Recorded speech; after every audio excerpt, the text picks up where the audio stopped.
You look like you just got out of the shower or got out of bed there, Brian. I like it. Working from home. We got I can't hear you. we have a couple of people in the room here with me, so they all had their phones and stuff going. So appreciate you doing this on a family day. Oh man, look, we're about to launch, so there really is no other. There's no days off right now, so we're Yeah. hyper aware that everyone's got to get to work and time. It's a good time. It's a good time to Yeah. be in the market right now. Yeah. So my brokerage, we do quite a bit of pre-construction, and we definitely want to be able to support you guys and have more of our agents become platinum. So giving us this leg up, we definitely appreciate it. I think the audio went when you went to the ear. You're right. Sorry. Yeah. Okay. Sorry. There's a lot of opportunity. I think for us, it's we're a developer that prides ourselves on in working with people that can produce and people that are committed and working as a whole. I think the brokerage concept where I know there's a world where everyone wants to be that individual superstar, but I think you as a brokerage as a whole, as a team, that's the initiative, right? There's a ton of you that have 1, 2, 3, 4 clients, and you can all band together and really be this powerhouse. And I think you're seeing the market shift to that direction rather than depend on individuals. I think a lot of people are targeting brokerages because of the reach, because of the relationships and the brand. Obviously, Remax Realtron is one of the biggest brokerages out there. So there's tons of opportunity for us to do business, and we've got a ton of product. We've got 4 projects that are pretty much at the 1-yard line of being fully zoned. And our intent is to continuously bring 2 to 3 projects every year in highly sought after locations, and more than anything, provide a quality product for all of your purchasers. Yeah. So everyone, Jason Lamb is the head of sales for Center Court. He's definitely someone that you need to know. And in my opinion, he is the best at selling pre-construction in the country. If you just listen to what he says and how he speaks, and you use his hot button lines that he has, just for like the education of watching someone sell, I really want you guys to hear him, how he talks about the condo market. He's going to go through objections that you may have, and he says it in a way that you're going to almost want to write it down and repeat it how he speaks to clients. When you are selling at Center Court stuff, I've worked with Norris and Shalini, and I see Mark is here. All you really got to do is get them to the sales center, and those guys will be able to put the work in to get your clients to over that edge. So whenever you are looking at pre-construction, they have really one of the strongest sales team that I've ever seen, and they sell stuff really quickly and at really great prices. It's mind-blowing how amazing they are. That's a lot of great positives. Yeah. So for those of you that are not familiar, my name is Jason Lamb. I'm the vice president of sales and marketing at Center Court, and I've been selling pre-construction for over 10 years. I've sold over, maybe 40 projects, however many billions, maybe $4 or $5 billion worth of real estate. I've seen the best projects.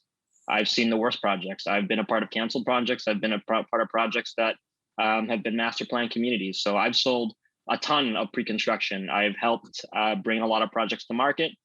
So in terms of experience, I've been around, maybe not as long as some of you, and some of you that are newer to the industry. I think there's a lot to learn. You can always grow, and there's always new tricks, new styles to sell.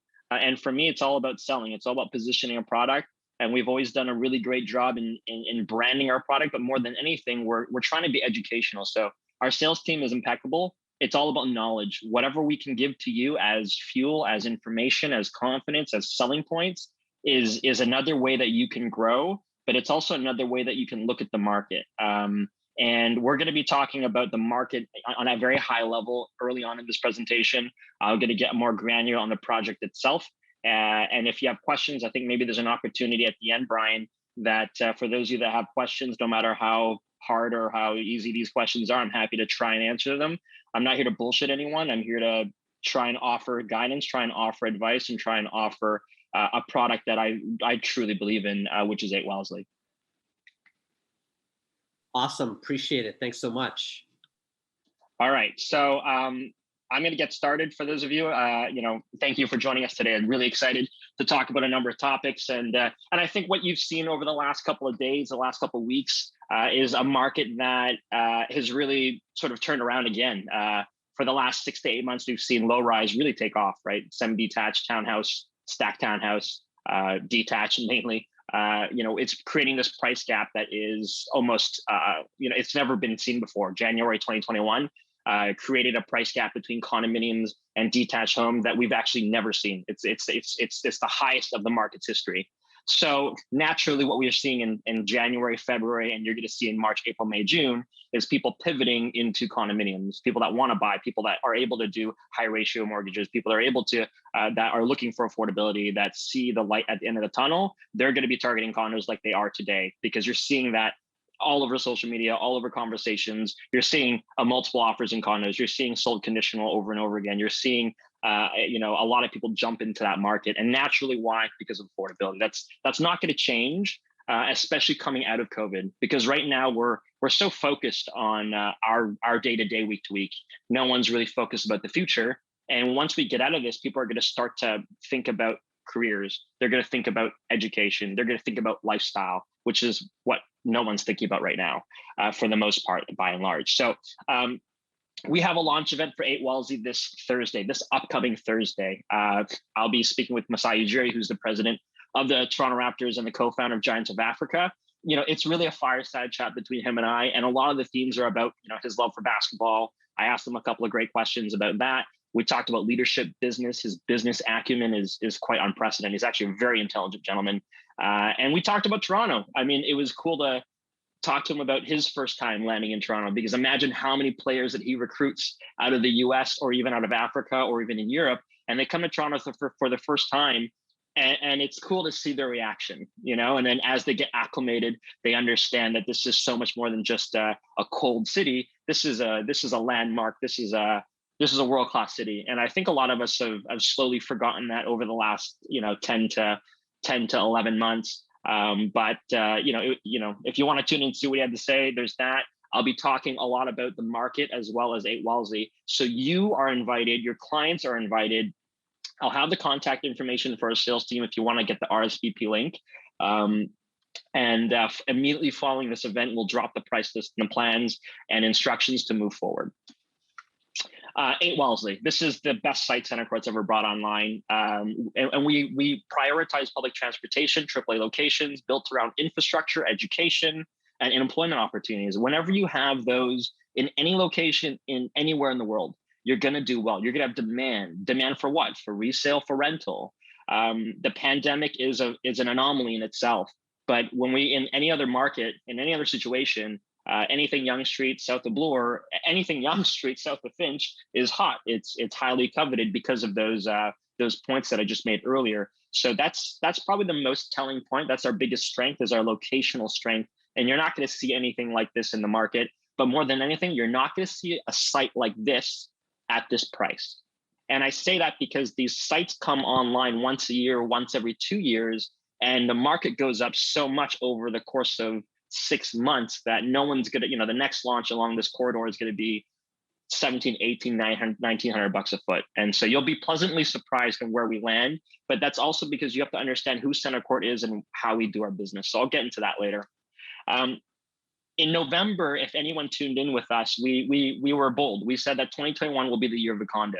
And we didn't just say that out blindly. We said that because we were looking at the market data. We were looking at 2020, the behavior in 2020. We were looking at things that were taking place in real time.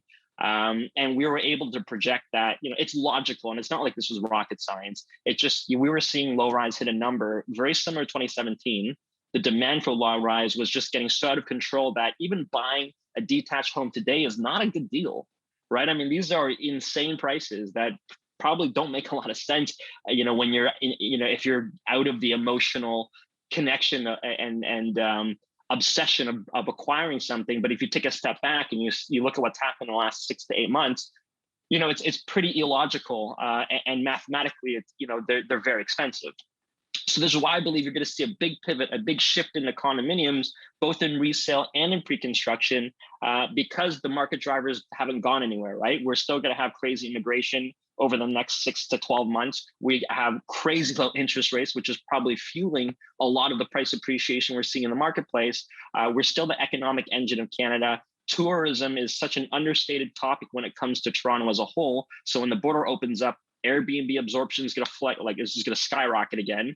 And you got to remember, people that are in Airbnbs, they're doing it for the money, right? They're doing it because the cash flow is so strong. So they're not doing it because there's no money to make. It's because it's actually that lucrative, and that's how much tourism we get on an annual basis. And we continue to grow as a world-class city because we weren't always a world-class city until very recently. So we've asked the city of Toronto to become something that it may not be prepared for, but you can't stop it.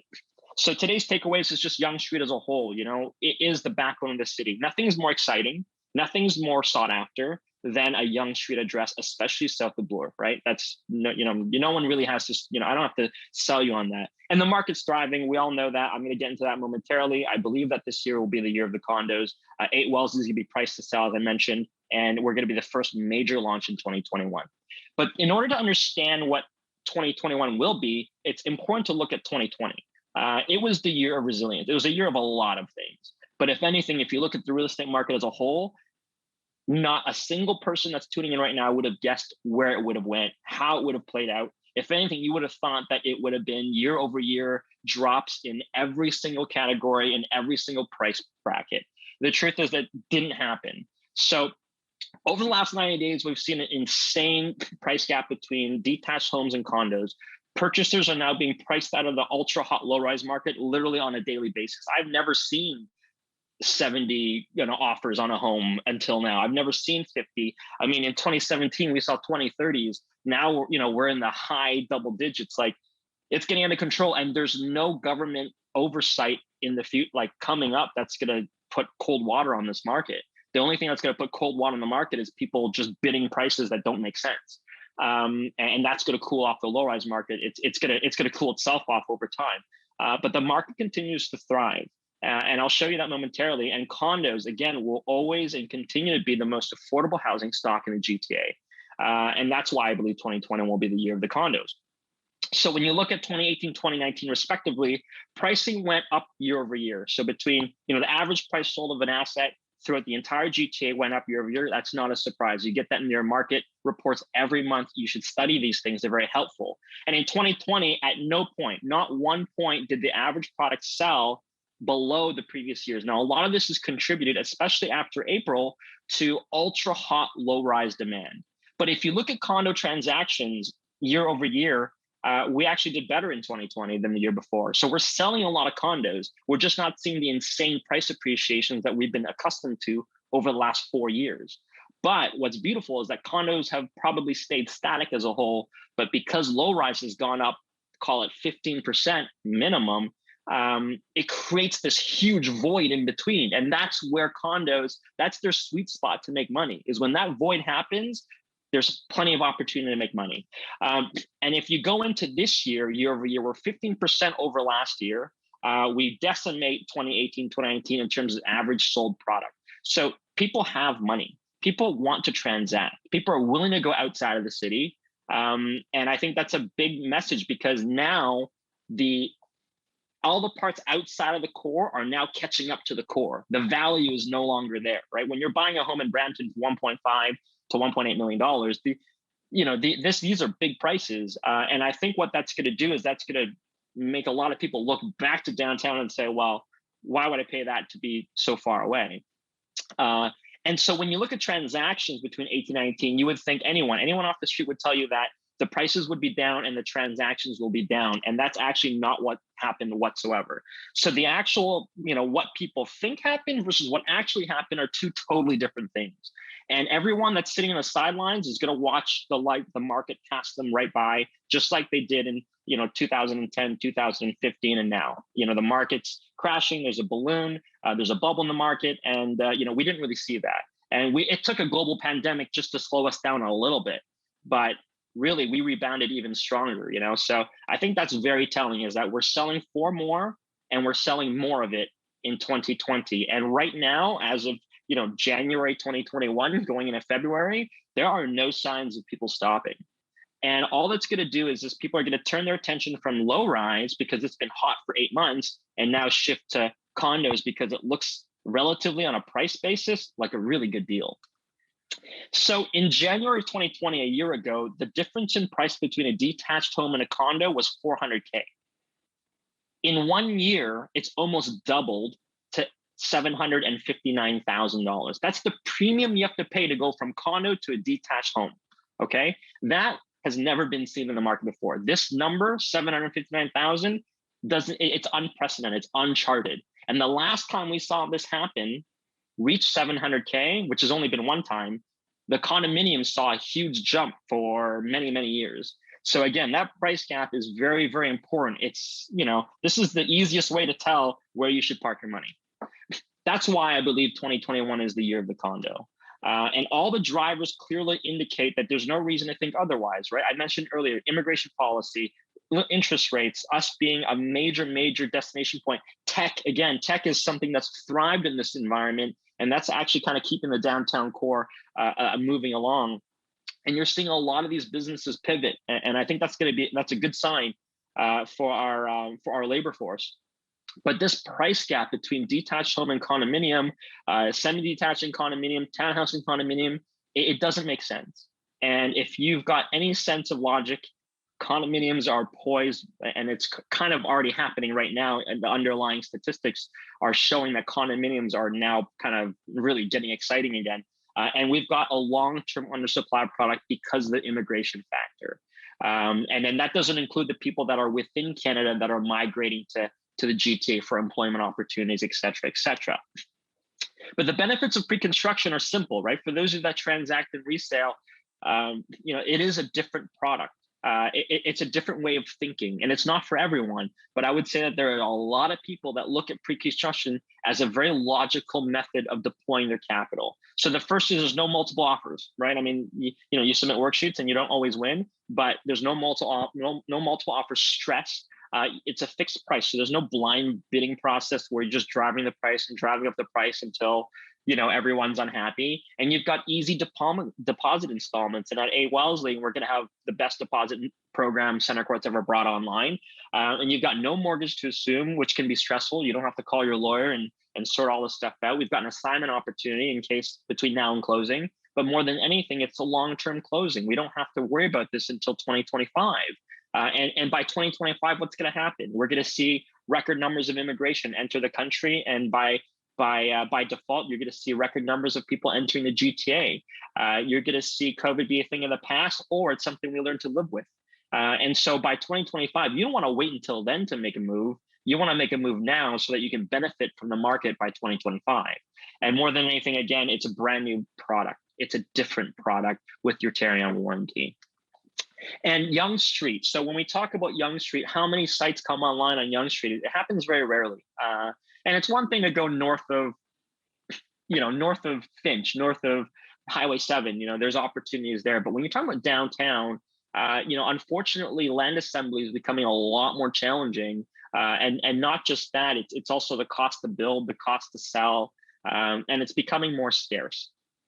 And what drives Yonge Street's unique value is if you go to any major city, whether it's London or Hong Kong or New York or LA, a lot of these cities depend on multiple streets to sort of shoulder a lot of the infrastructure, transportation, lifestyle. Unfortunately, Toronto, it's really Yonge Street, a little bit of Bay, parts of University. It's very condensed. The way Toronto's been built, it's just everything's condensed into one space, and it's the melting pot of the city. It's the backbone of our city, right? Whether it's infrastructure, employment, retail, Yonge Street, no matter how far north or how far south, is a landmark. It's a beacon. But in downtown core in particular, you've got institutions, infrastructure, industry, employment, and public transportation. And when you got all of that into one space, you're going to do well over time. And you got to remember, real estate is about longevity. We keep looking at condos as commodities, and they've done really well. I've done well. I'm sure, Brian, you've done really well. But at the end of the day, buyers, our clients, need to understand that, look, over time, you're going to do incredibly well when you have this type of location. So as I mentioned, when you go anywhere in the world, you know, Yonge Street, when you look at all these other cities, whether it's like Fifth Avenue or Champs-Élysées or Oxford Street, in any of these major cities, you compare that, that's our Yonge Street. And our Yonge Street, you're never going to see another Yonge Street in Toronto ever again. I'll put my salary on that. There's no shot that you'll see anything of the caliber of Yonge Street, that what it commands in terms of real estate values, but in terms of its notoriety and what it does to a city. We won't live to see another Yonge Street in the GTA again. There's only one Yonge Street. Now, over the last 5 years, we've seen over 550 launches. But it's interesting that there's been so few launches south of Finch within, let's say, 200 meters of Yonge Street. We've seen 22, which is 4% of the market. So if you want to buy 905, you want to buy anywhere else all day long, you've got tons of opportunities. But if you want to buy AAA real estate, it becomes very rare. Now, if you go even down, even more in terms of the downtown core, we've only seen 12. And of the 12, I think 3 or 4 of them are now canceled. So now you've had 8 opportunities in 5 years to buy something like this. And that is very rare. And I think when you're buying real estate, unique is good. And so when you look at 905's market share, 2020 represents the first time that 905 has surpassed 416. It's always been very 4 and 6 heavy. But what you're seeing now is a trend, and it's not new. You can see from 17, 18, 19, in terms of market share, it's increasing, but in terms of volume, you're seeing a lot of Oakvilles, you're seeing a lot of VMCs, you're seeing a lot of Durham and Peel, York region, and it's going to be more and more. Why are you seeing that? A, price point is one thing, but B, it's just land scarcity, right? Like, you can build master plan communities because what else are you going to build? You have no choice. You literally got land after land after land. So you got to think about what's more difficult to develop, what's going to become more rare over time. And it's certainly not, the 905s. And there's nothing wrong with 905s. I think 905 real estate is incredible. It provides the right price point. You're creating new communities. But I think if you're trying to buy something that's unique, that everyone's going to want to live in, everyone's going to want to rent in, you got to deduce who's going to rent, who's going to buy. When you consider 905, that funnel gets smaller and smaller.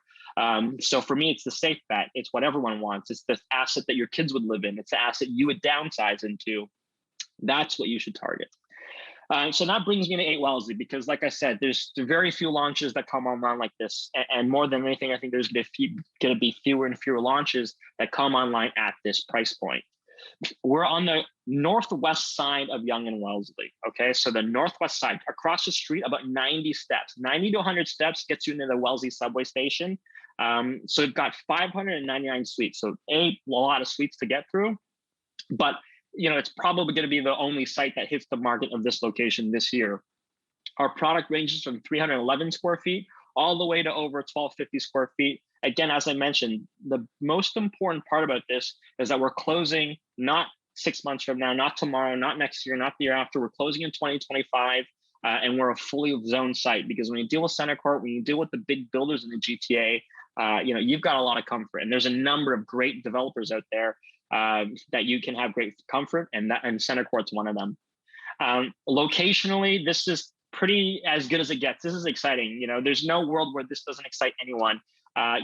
As I mentioned, Subway's literally across the street. You could walk barefoot, in minus 20 and probably not even notice. That's a lie. North of us, 700 meters is Yorkville. So the lifestyle is there. You don't have to bike. You don't have to Uber. You don't have to drive. You can walk to Yorkville every day, 7 days a week, as much as you want. And this is going to be the closest condominium that's going to launch this year to the University of Toronto, which is the #1 ranked university in Canada. A huge rental pool, because guess what? They depend on the private sector to rent.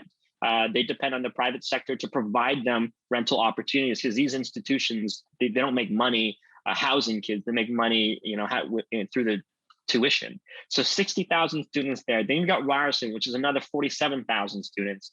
So we're a bit diversified in the sense where we've got students that generate this never-ending rental pool. Who pays for the rent? Their parents. Who pays for the school? Their parents. The best, students are not who they used to be. They're a very different class today. And then you've got the University Health Network, young professionals that graduate from U of T and Ryerson. They want to be close to work. They live a very, very quick lifestyle, constantly on shift work. These are the people earning very high incomes in tech, the medical field. These are the type of tenants, these are the type of people that you want living in your area.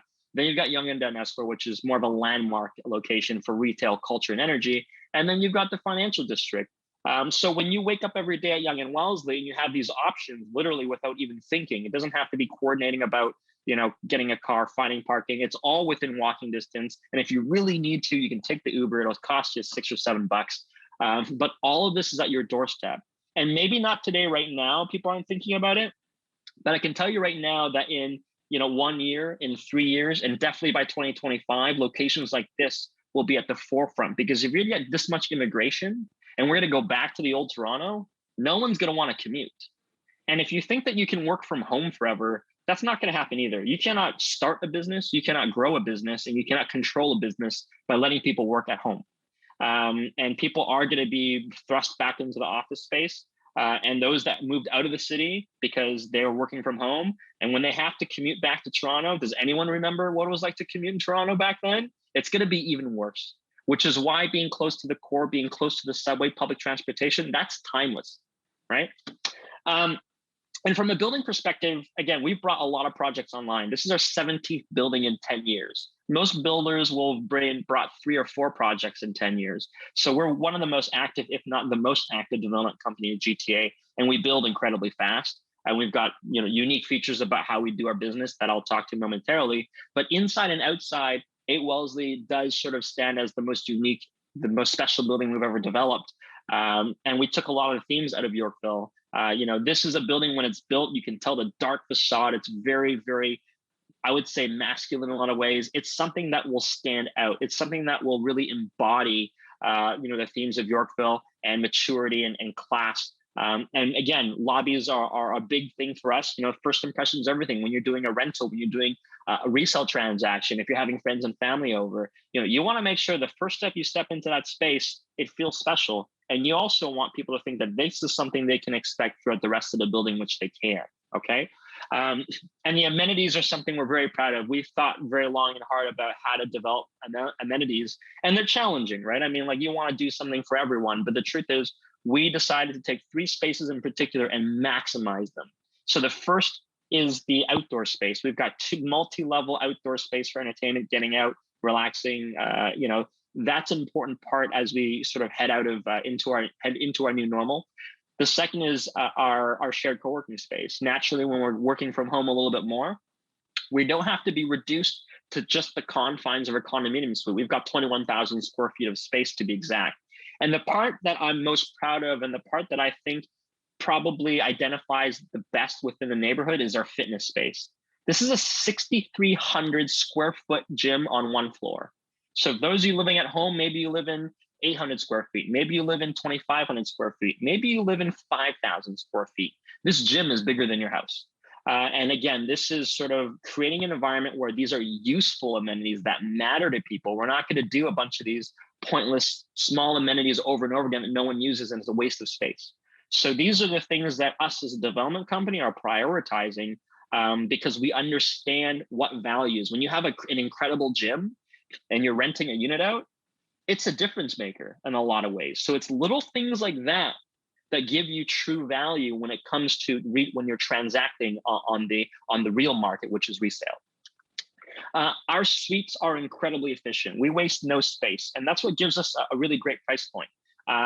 We're $14.50 a foot, and I'm happy to say it because if you look at 11 Yorkville, 55 Charles, what remains at 8 Cumberland, anything in the downtown core, you're looking at $1,700, $1,800, $1,900 a foot easy, and they're all under construction. So I recognize, if you know the market, you know the market. If you don't, you don't. But I recognize that this shouldn't be $14.50 a foot. Like, it pains me. This is a $1,500, $1,550, $1,600 a foot site relative to comps. Okay, so for those of you that are thinking, holy crap, this is high. If you look at comps, if you look at where the market's going, if you look at where it's been, $14.50 for 8 Wellesley is not normal. It's not normal. And when you're looking at $1,100 at the VMC or $1,000 in Square One, where's the value? Because it wasn't always like that, right? There was such a bigger gap back in the day, and now it's been deduced to this. What that tells me is you should go back to focusing in the downtown core, especially if it's closing in 5 years. But our product is efficient, it's small, it's perfect for the area. But we also, again, this is our standard key plate. It represents 90% of our product, but we have ultra unique, much bigger product that is very special in the building, higher floors and all that with impeccable views. So this is just a sample of the product that we have. This is available, this is out there. So I'm sure you've seen it before. And Brian, I'm sure you can share it with your group. But this is sort of the primary product that we're pushing on day one, which is Thursday. Again, you're all invited to the event. I want you to tune in. I want you to watch. I want you to learn because there's so much that we're going to share in that presentation. But a good mixture of product from studios all the way to 3 bedrooms. If you don't know our team, Shalini, Norris, and Mark, they're all members of our sales team. They're there to guide you. They're there to help you. If you have questions, naturally, I would love for you to flow through Brian. But if you want the invitation to the launch event, I'm sure Norris or Shalini or Mark are posting it in the chat right now. You could click on it, or maybe they haven't, but now I've now signaled them to do it. But you can click, I want you to tune in. I want you to be a part of what we're doing. I want you to learn. I want you to grow. And we want to grow with you. And our business is constantly changing. Our mandate is constantly changing. And I see a shift in the pre-construction market as a whole today. And that's sort of shifting to brokerages, shifting to big mass groups, because we can do so much more damage as a group that way. And again, great sales team. So we will have the presentation center ready at some point for tours. Again, connect with Brian, connect with the team. We can coordinate that. Again, we're launching this Thursday at 7 p.m. There's a link. The password is launch. Share it with your peers, share it with your clients if you want them to just see what's going on. It doesn't have to be about buying. The more that you can give value to your network to say, look, I'm tuning in to watch Masai Ujiri. Who gets to do that? Not many people. And you can do that too. But not just that, you'll learn about the market. Does that mean you have to buy? No, but I'm giving you an environment where you can learn. And then one day you're going to come back to me and say, hey, I know you know what's going on in the real estate market. Thanks for inviting me to that thing. I think I'm ready to transact. So giving them value, giving them an experience, an event that they don't usually get invited to, that is how you create value in a world where it's ultra competitive. I mean, how many agents are in the city right now? So those are the little things that I think can go a long way. That is pretty much the presentation as a whole. There's a lot more detail that I'll share on Thursday on the live stream launch event starting at 7 p.m. Again, Thursday, 7 p.m. this Thursday. Do not miss out. And from deposits to price and all that stuff. But that's pretty much everything. If you have questions, I'm happy to answer them. I'm happy to collaborate. We're here to work together, and we've got a vicious pipeline of product that I really want you to be a part of. So thank you for everyone that's tuning in. I hope you stick around and ask questions and are able to work on Wellesley. If you're not marketing it, talk to your clients, send your e-blast, do what you need to do. Again, there's 599 units. There's a lot of units. It's not 160 units. It's not in a bad location. It's not, this is a big building that's got a lot of inventory and a lot of opportunity. Appreciate it. I did share the link that Norris sent me in the group chat. So you guys you folks could be on with Masai. And we do have a couple questions, but I think a lot of it could be answered when we get the plans of pricing when it comes out fully this week. For sure. Do they have, again, do you want to, maybe you can moderate the questions, Brian, and I can answer anything that you have questions for. Sure. Maria asked about balconies. Yep. So this building doesn't have balconies. We don't have balconies due to design and setback from the city. So that's one of the things where you're going to see a lot more of. You're going to see the city curb balconies, partly because buildings are getting closer and closer together, and we have minimum setback requirements from building to building. But also, it becomes strategic because certain, like now, Toronto's not the same. The sites are getting smaller. They're getting tighter. So, to have an indented balcony or have a bigger unit, unfortunately, we can't have both. So, as if the units aren't getting small enough, we have to choose the unit space as opposed to a balcony space. There's a sacrifice. So it's not for everyone, and I get that. And I know that we are conditioned to think everyone needs to have a balcony because at one point it was standard. Everyone got a balcony. Parking was 12,000 back in the day. One bedrooms used to be 700 square feet. Things have changed. Things have evolved. And a lot of it is circumstantial. It's a good thing because it just shows how robust our market is to get to this point. But unfortunately, it's becoming increasingly more challenging to get balconies on these ultra AAA locations without sacrificing mostly interior space. And 90% of the layouts wouldn't even work if we tried to just jam a balcony in there. It just wouldn't work out. So unfortunately, we didn't. That doesn't happen here. But again, this is more about address. These are tenants that aren't home. These are tenants that are run and gun, too busy working, too busy studying, too busy entertaining themselves.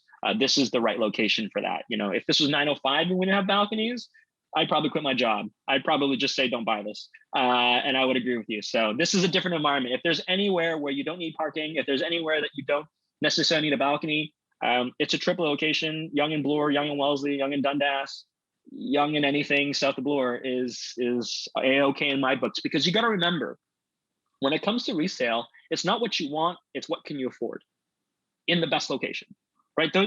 You don't get 500 units come online at once, right? You'll get, in a normal market, okay, I know we're in pandemic, but in a normal market, it's 20 units, 15 units, 10 units. Like these, you don't have all those options, and people aren't as picky as they are in pre-construction. Pre-construction is different because you get a floor plan and you can just say, I don't like this, I don't like that. It's different when you're walking through, the mentality is different. The real world is different from pre-construction world. So I'm sorry, I just took a very simple answer and I just ranted, but no, we don't have balconies in this building. One thing that I guess you guys did to make up for it is the amenity space, the percentage of amenity space versus the residential part of it. It's a huge portion of the building you're devoting towards amenity spaces. You don't really see that in those 905 buildings with balconies. You're right. And that's because they don't have the density. You have a 8-story building, 12-story building, 250 units. You don't want to incur more cost than you need to. And you don't want to have more space to maintain that you need to from a maintenance fee standpoint. You don't have as many people to share that costing with.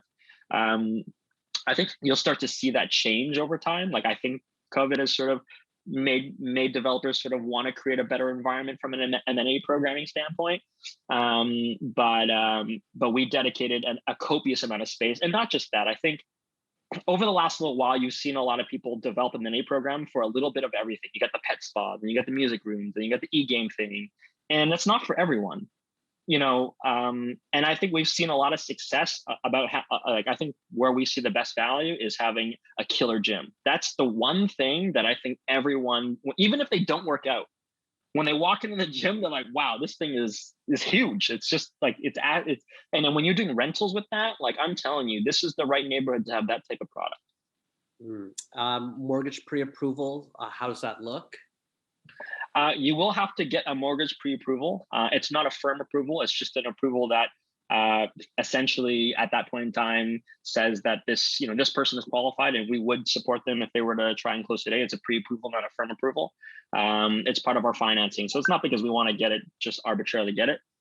It's something that we collect because of our financing conditions. We plan on starting construction in September of this year.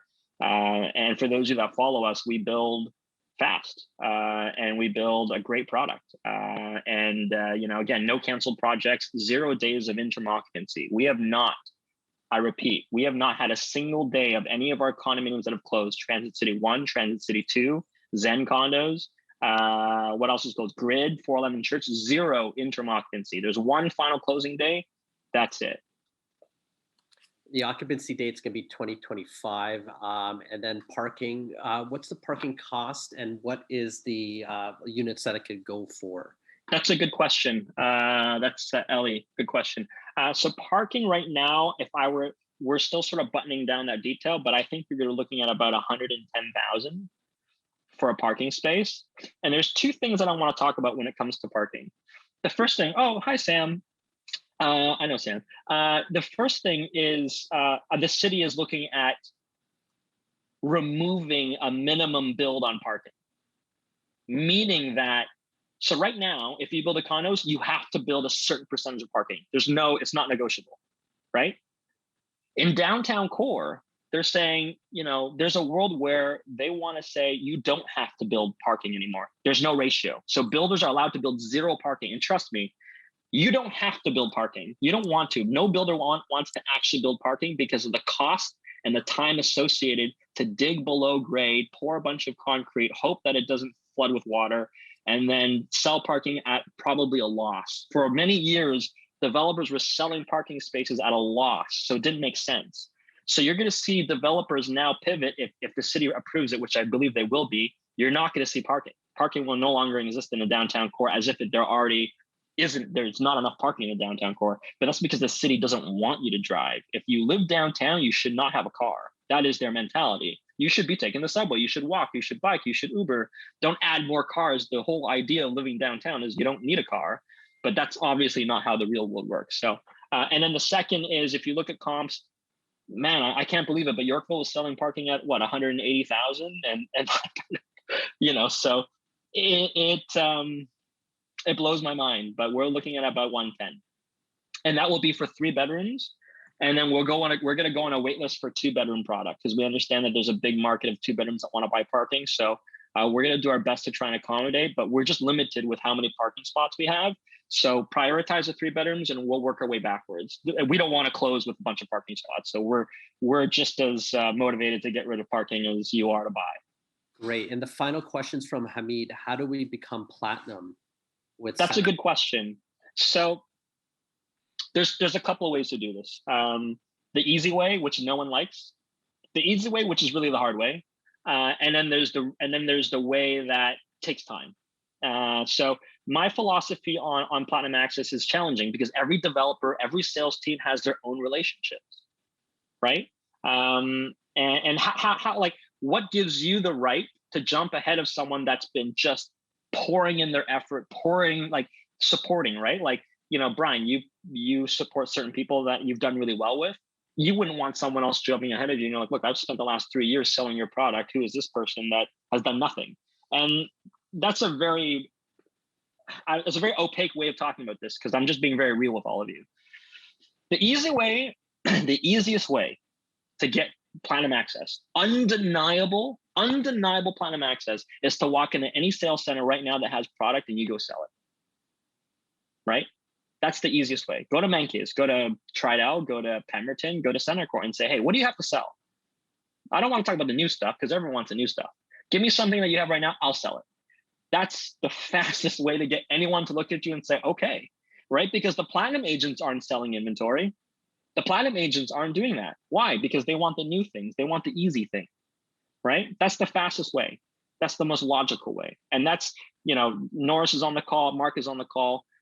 Over the last 3 to 4 months, we've seen a lot of new agents come in and say, I'll sell whatever I need to sell because I can. And I want to be part of the list. And now we have newer agents that are part of this list because they put their work in. They sold 1 unit or 2 units on the back end.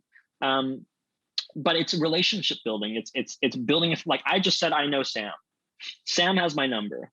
Sam can call me anytime because I know him. I have a relationship with him. I'm familiar with Sam. So it's, one thing I will say, the philosophy of co-ops. I know that everyone that's watching right now cannot stand a co-op to save their life. And I get it. It's not ideal.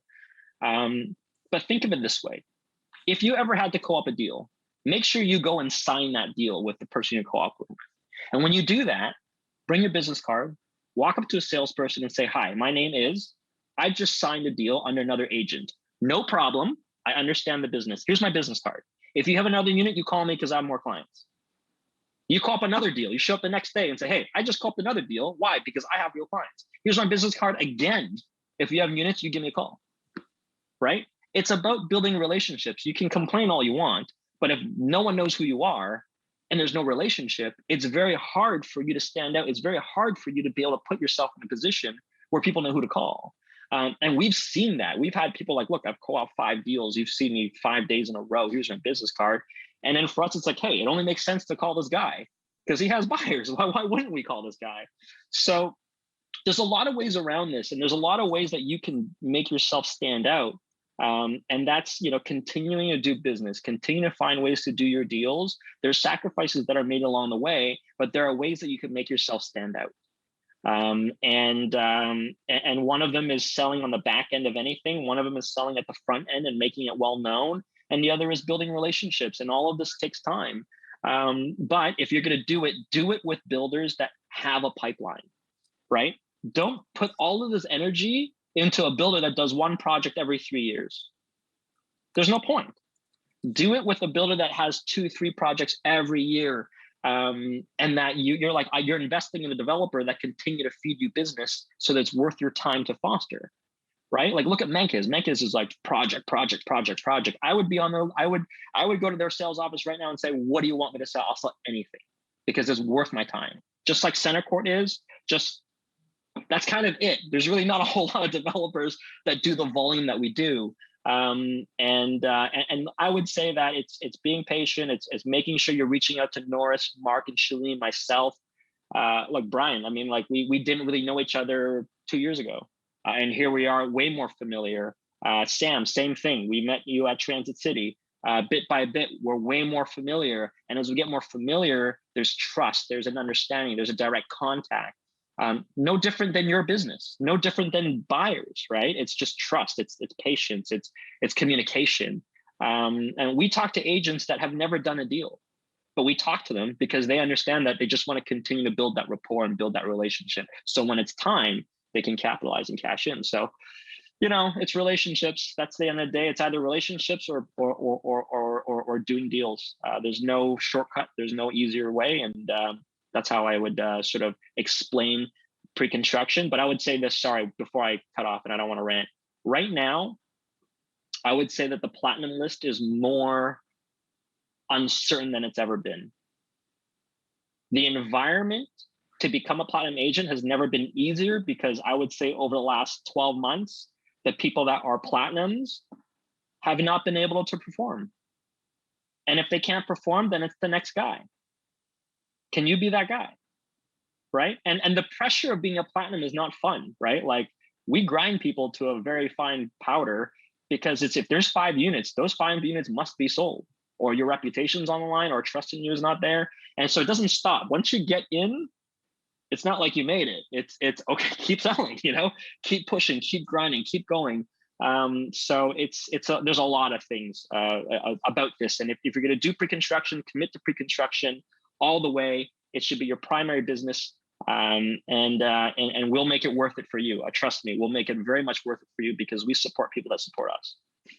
Appreciate the time. Thanks so much. We definitely went over, but I really want people to listen to you speak and how you speak. And we're really excited to continue this relationship. And everyone, I posted in the group chat the invite that Norris sent to me on for the event with Masai. I posted in the group chat the renderings and everything else. Thank you, Shalini. Appreciate it. Thank you again, Jason. We'll see you in a couple of days.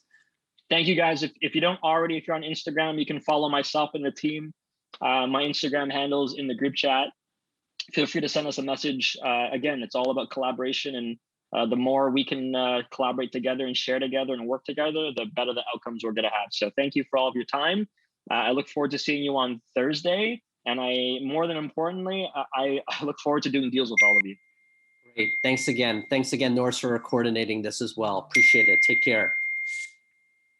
Have a good family day, guys.